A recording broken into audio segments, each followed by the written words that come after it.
ইন্ডিয়ার মধ্যে কি করে যে বরফ বেচছে দেখেন, বরফ বেচার একটা ভিডিও আপনি করে কাছে ছাড়তাইছি বা লাইভ এখন রেস্টের টাইমে বরফ বানায়, বরফ কি করে বেচে বা একজন মানুষ আছে এনে আমার লগে, এই মানুষটা কবু কি করে বেচে, সারাদিন কত কামাই হয় বা কত লাভ হয়, এই যে বরফের এনে নিয়ে কত কষ্ট করে রোদের মধ্যে ঘুরে, এই রোদের মধ্যে পুরা কষ্ট করে থাকে, কষ্ট করে ঘুরে এই মানুষটা না সব কবো কী করে কামাই হয়, কত কামাই হয় সব আপনাকে জানা হবেন।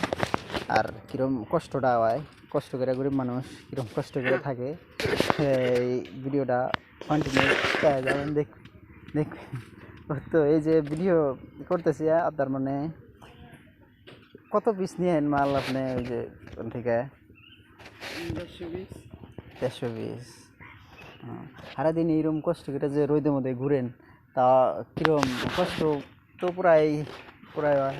আপনারা দেখে বোঝান কেটেছে যে লাইফে আপনারা পড়াশোনা আগে তো এরকম আসল না, পড়াশোনাও করা আর না আগে ফ্যাসিলিটি কীরকম আসাল পড়াশোনার দিকে বা এখন কষ্টটা কীভাবে এত কষ্টটা করতেছেন? কষ্ট করতেছি মানে ফ্যাসিলিটি খুব আগে অবস্থা খারাপ ছিল, লেখাপড়া করতে পারি নাই, হয়তো ওই ধরনের ফ্যাসিলিটি ভালো চলে গেলে লেখাপড়া করতাম। ওই জন্য আমরা বরফ দিতে পারি। আর বরফের ধরেন যে 100 মাল হয়নি 300 টাকা না, মানে আমি 100 মালও দিতে পারি, সারাদিন ধরেন 360 টাকা রোদ রোদে খুব মেহনত করি আমরা, খুব কষ্ট লাভটা কীরকম হয় একদিনে? প্রফিট আপনার মোটামুটি 300 টাকা 400 টাকা হয় প্রফিটটা।